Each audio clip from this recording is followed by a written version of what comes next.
Wolfgang Laib, born in Germany in 1950, is an artist whose work lies somewhere between land art and performance art. Though he studied medicine in his youth, after gaining his degree, Laib became disillusioned with the field, believing it treated the body at the expense of the spirit. He gave up his profession and began studying Eastern cultures and philosophies, which led to the borrowing of spiritual elements from religions such as Hinduism and Zen Buddhism in his works. Ritual is very important in Leib's art, as seen in his most famous piece, Milkstone.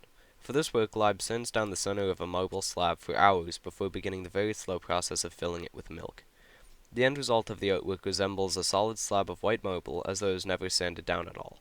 This seeming lack of progress doesn't matter to Laib, as he views the entire process from start to finish as the artwork, not just the physical final product. The ritualistic component of the work extends to the maintenance required for it.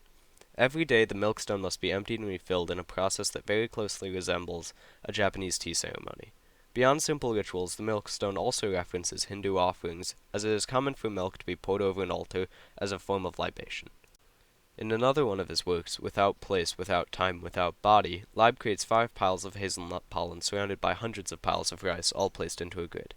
It is obvious when looking at the artwork that the piles are uneven and the rows of the grid are not completely straight, but this is done intentionally, as Laib believes it adds a level of humanity to the works, as the viewer can tell it was made by hand. The two materials used in the work are both found in nature, something important to Laib, and furthermore, they both hold significance in Eastern religions. Rice is seen as a symbol of purity, and is a basic nurturing substance, where flowers, represented in this case by pollen, are often placed on altars as offerings to the gods. In a third series of artworks done by Laib, simply known as wax rooms, the open spaces of his other artworks are forgotten. Laib finds or has built a small closet in which he plasters the walls with beeswax about an inch thick. A singular light bulb is placed in the room for light, and the end effect of the piece looks almost dystopian. When looking into the space from the outside, the artwork appears to be an archaic ritual room, or burial chamber.